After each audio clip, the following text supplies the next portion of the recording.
Welcome to Shifting Veils. I'm Michelle, And I am Isaiah. and this is where we talk about the unexplained, possibly paranormal, and always strange. Today we step into the shadowed corridors of Stockholm Syndrome, a psychological captivity that doesn't rely on chains or locked doors, but on something far more elusive. It hides its victims in plain sight, cloaking them in silence, confusion, and a loyalty that feels like love but cuts like control. This isn't a prison of steel. It's a maze of whispered threats, invented enemies, and moments of twisted tenderness that bind the psyche. Is it psyche? Yeah, Psyche. Psyche. Bind the psyche tighter than any rope. As we retrace the path from captivity to clarity, we'll unravel how abusers fracture identities, foster dependence, and weaponize fear to make escape feel not just impossible, but unthinkable. Because sometimes the most dangerous place to be is the one that convinces you it's home.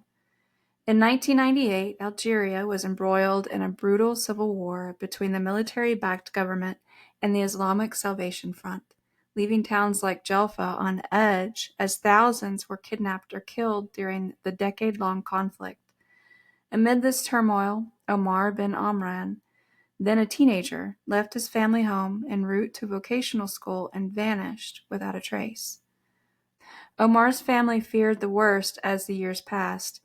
His loyal dog reputedly lingered outside the neighbor's property, but no one thought to check inside. It wasn't long before his beloved dog was found poisoned and consequently dead in front of his family's home. What no one knew was that Omar had been abducted by his own neighbor. In hindsight, the discovery of the dead pet was believed by the authorities to be the captor's cruel attempt to silence any clue to Omar's fate. The 61-year-old captor was a man identified by the initials BA, who hid him in a cellar beneath a hay-covered floor in the house, just 200 yards from Omar's family residence. The cellar's crude trapdoor went unnoticed for 26 to 27 years, during which Omar remained out of sight, but never far from home. In May 2024, tensions flared between BA and his brother over an inheritance. One brother's social media post hinted that BA was involved in a decades-old disappearance, prompting police to act on the tip. On May 12th at 8 p.m., officers entered BA's home and uncovered the hidden trapdoor, revealing Omar alive inside the cramped space. Rescue footage aired on Algerian television showed a bearded 45-year-old Omar blinking against the glare of flashlights as he was guided out into daylight for the first time in more than a quarter century. When asked why he never called out for help, Omar tearfully explained he believed his captor had placed a spell on him, a tragic testament to the psychological hold BA maintained throughout Omar's imprisonment. Authorities swiftly arrested BA after he tried to flee during the raid. Omar's rescue was Omar's rescue has spurred ongoing inquiries into how such a grievous violation remained hidden so close to his family home. He's now surrounded by relatives and professionals working to help him rebuild his life after nearly 3 decades in captivity. Wow. Like, he left a teenager and, like, he's mid late 40s Yeah, now. that's crazy. Yeah, That's a and crazy long time. I will say this, people that have never been manipulated or put in a place where they're just so stricken with fear will laugh and scoff and say things like, I don't understand, when he was right next door to home, why he couldn't just like yell out the window when he saw his family, or run out the door. I mean, I don't know, but that's You how met, it works, I guess. I say, imagine the things that he could have been told. If you run out the door, if you call out for help, you know what I'm going to do to your family, your mom, your dad. You saw Hmm. what I did to your dog. What do you think I'll do to the rest of your family? I mean, it takes just that much of a threat to silence and stop somebody from trying to even reach out and get themselves help because they're too busy looking out for somebody that they care about. There is a slow and methodical breaking down of a person and then a build up into something else.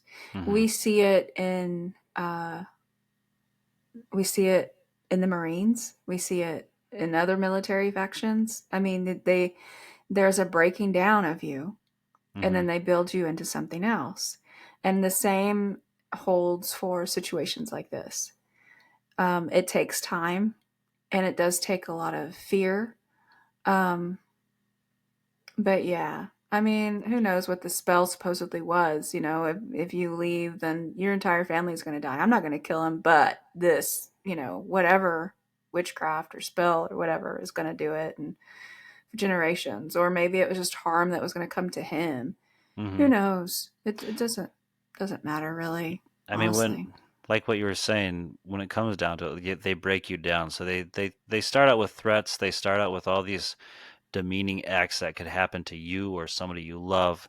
And then as they rebuild you, they start rebuilding you with this sense of, well, this person that is holding me is actually trying to take care of me. And now Right. they're starting to, they're giving me these things that make me feel more cared for. And maybe Yeah. things are turning around. And, And I'm a oh, shitty person if I try to leave right. And because they're so, good. They're trying to yeah. take care of me. And Yeah.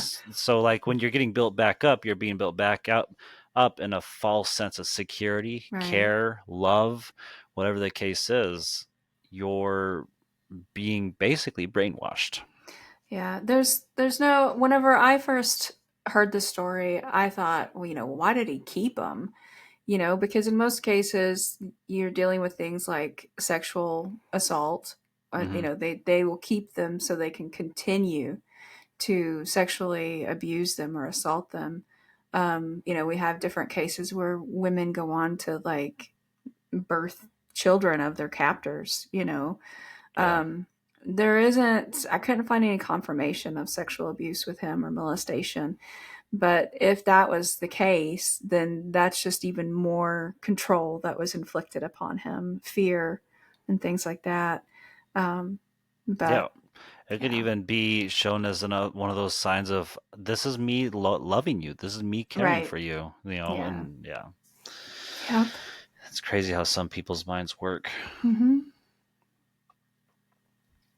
Uh, as we step away from the story of Omar bin Omran, where whispered promises of safety mask the iron grip of his captor's fantasies, we land in a very different landscape, the quiet cul-de-sacs of Northern California. Here, behind a modest chain link fence in Antioch, J.C. Dugard spent 18 years under the sway of a man who cloaked his control in religious delusions and twisted paternalism. J.C. Lee Dugard was just 11 years old living in South Lake Tahoe, California. I think a lot of people know that name. That was a pretty well publicized case. She lived in South Lake Tahoe with her mom and her stepdad.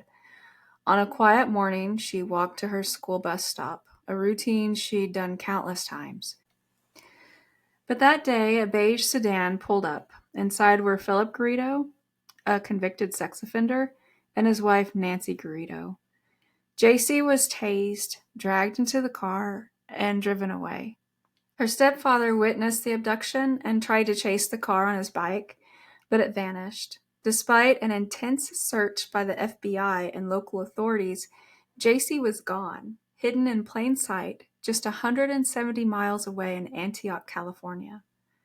JC was held in a makeshift compound behind the Garridos' home, a series of tents and sheds concealed from neighbors. For the first several months, she was kept in complete isolation. Philip Garrido, a methamphetamine addict, subjected her to daily sexual abuse, claiming she was chosen by God to help him overcome his urges. Over time, JC was allowed limited contact with Nancy and eventually gave birth to two daughters, both fathered by Garrido.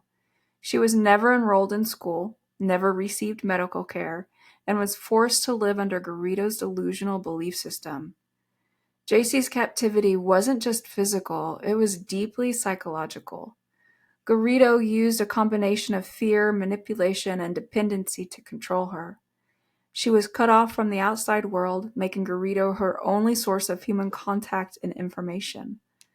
Garrido convinced her that society had rejected him and that she was his spiritual partner.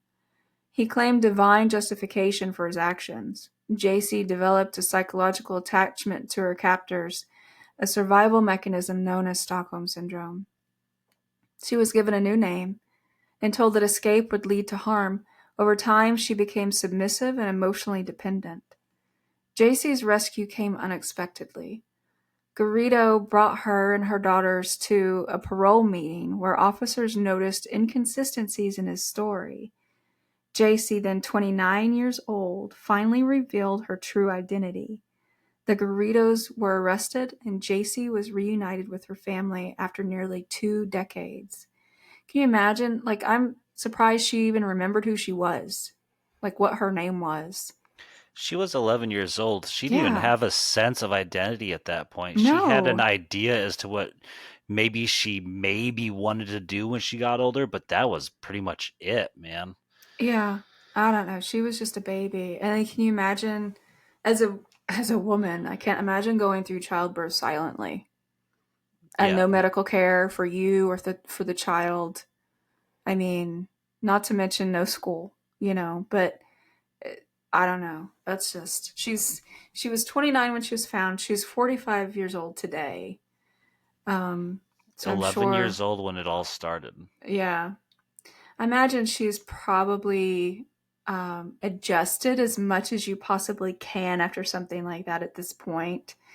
But still, I mean, that is something that will always be there for her. I mean, she had two daughters Hmm. with this guy. Who also were possibly, were they in the same isolation? Or were they Yeah. living with Nancy inside the house? No, they were isolated with JC. That right there is crazy. Yeah, and I don't know. It's possible that he also molested them. I really don't. I don't know how old they were whenever she was rescued. This guy's a piece of garbage. I wouldn't be surprised if he, Right? you know, Yeah. I've got a real word for those kinds of people. I don't know. Mhm. As J.C. Dugard's story showed us how a suburban compound and twisted religious promises, that's another thing, was the religion. Mhm. Yeah. The twists and turns that some people will make on religious, like, context, Mhm. just to make their world more real Yeah, for using them and scripture. others. God, that that really burns me up with that shit. Yep. Sorry. As J.C. Dugard's story showed us how a suburban compound and twisted religious promises can hold a young woman captive for nearly 2 decades. Another case reveals captivity in an even more intimate prison, one built from darkness, silence, and invented terror. Meet Colleen Stan, a 20-year-old hitchhiker who vanished into a suburban home, not behind bars, but under a bed and a coffin-sized box where sound, light, and time itself were stripped away. Her captor, Cameron Hooker, didn't rely on fences or tents. He wove a legend of a secret organization called The Company, forcing her to sign a lifelong slave contract and convincing her that any attempt to escape would doom her family.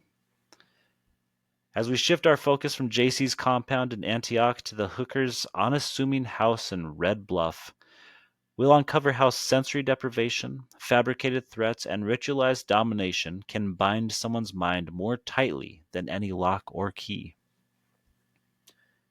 Colleen was hitchhiking from Eugene, Oregon to a friend's birthday party in Red Bluff, California. Near Red Bluff, she accepted a ride from Cameron and Janice Hooker, who seemed like a harmless young couple with their baby in the back seat. About 20 minutes into the drive, Cameron pulled off the road, held a knife to her throat, and forced her into a heavy wooden head box, designed to block out light, sound, and fresh air. Once at the Hooker's home, Colleen was confined in a coffin-sized wooden box under their bed for up to 23 hours a day. She emerged only for chores, cooking, cleaning, and babysitting the couple's children, or when Cameron demanding her presence. During those rare moments outside the box, she faced brutal physical torture, beatings, electric shocks, whipping, and burns, all intended to break her will and reinforce her helplessness. Cameron Hooker wove an elaborate web of fear and deceit to keep Colleen compliant. He invented a secretive organization called the Company, convincing her that it monitored every move and would retaliate against her family if she ever escaped. He forced Colleen to sign a slave contract in 1978, legally binding her to him for life. This combination of sensory deprivation, fabricated threats, and ritualized domination created a profound trauma bond. Her identity and hope became inseparable from her captor's delusions. In 1984, Colleen finally slipped free from the hooker's grip, with an unexpected ally in Janice. That year, Janice poured her heart out to a local pastor, confessing how she'd helped keep Colleen hidden for 7 years. The pastor urged Janice to protect her own children and Colleen by leaving Cameron and alerting the authorities. No, no, no. Why urge her? Man, pick up the phone and call the cops. Like right Right, now. What the right. hell? Jeez. It's like he has no power with that shit. Seizing a moment when Cameron was at work, Janice bundled her kids and Colleen into her car and raced to her parents' home. There, Colleen dialed her father's number for the first time in years. I don't know why she waited so long, Colleen told journalists in 2016. She suspects Cameron finally did something that made Janice fear for her life and made her decide that we needed to get out. No, Janice feared that she was in danger. Right. Janice was looking out for Janice's ass, not Right. anybody else's. I don't know why she waited so long. Well, I mean, what do you think?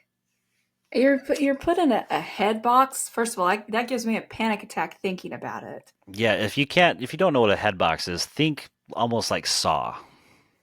And then in a coffin under the bed. I mean, you can't move, you can't stretch, you can't. Turn over, you can't readjust, nothing. I mean, you're just confined. There's this like degradation mentally, that happened. I don't know. I don't know why she didn't call. Mm, Yeah, I want to no. slap a bitch. No, yeah, I mean, and that's why I say Janice was looking for Janice's ass. That's Uh all she huh. was doing. I mean, Yeah. for 7 years she allowed this to happen. Something Right. snapped in her husband, and yeah, there was a fear put into Janice, but it was for Mm-hmm. Janice's life. That's the Right. only thing that got her moving anywhere else with to do anything. Right. And if she told the pastor, what was happening, maybe she wouldn't be so involved whenever the shit hit the fan and people start getting in trouble. Maybe she wouldn't be Uh, so, you know what I mean? yep, But she'd be the savior.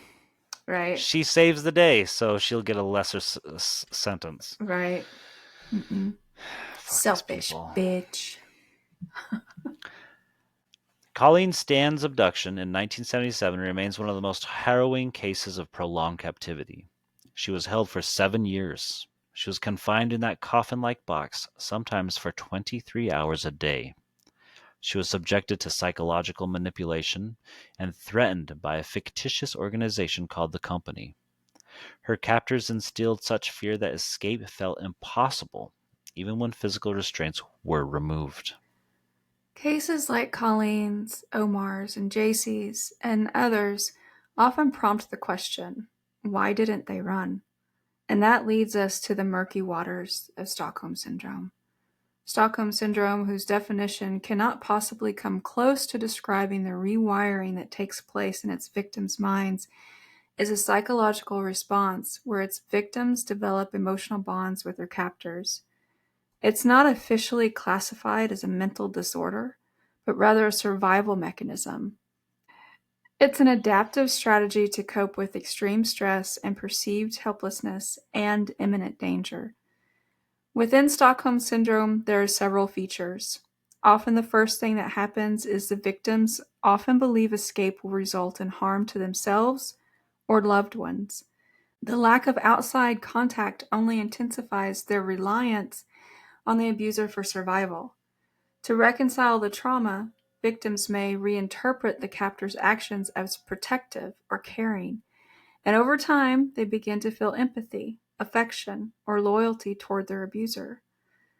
I know many of you, and I would myself, if it had never happened to me, likely have a very difficult time imagining endearing yourself to a monster.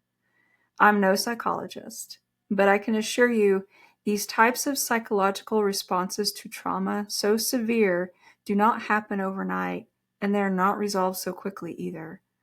They are complex wounds, and therefore can be hard to understand even as the victim. Stockholm Syndrome isn't just confined to hostage situations. It can manifest in abusive relationships, often as a form of trauma bonding. The emotional entanglement is complex, and the psychological mechanisms at play are deeply rooted in survival, identity, and distorted intimacy.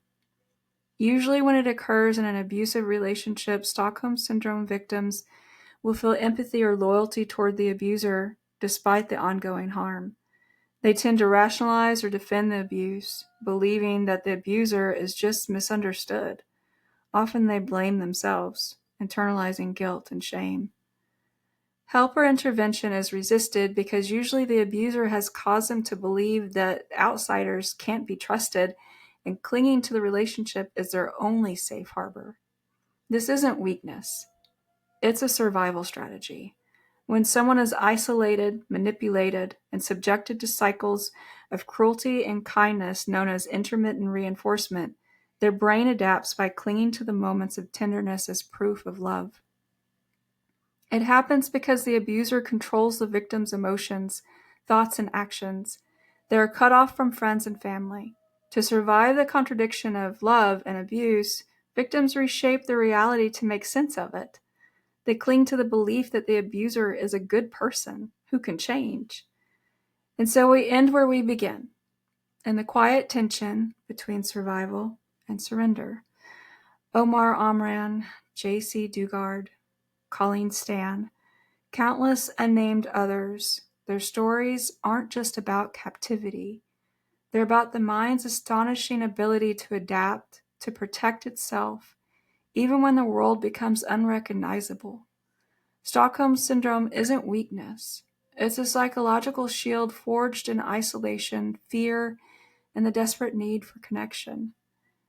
Whether in a locked room or a romantic relationship, the bond between victim and abuser can feel mythic, like a spell cast in the dark. But spells can be broken, and stories, when spoken aloud, can become rituals of release. If you've ever felt trapped in a love that hurt, or found yourself defending someone who made you small, know this. Your mind was trying to keep you alive, and now you get to choose what survival looks like. Thank you for joining us. We will be back next week. Until then, stay curious, stay kind, and remember, even the most tangled thread can be rewoven into something strong.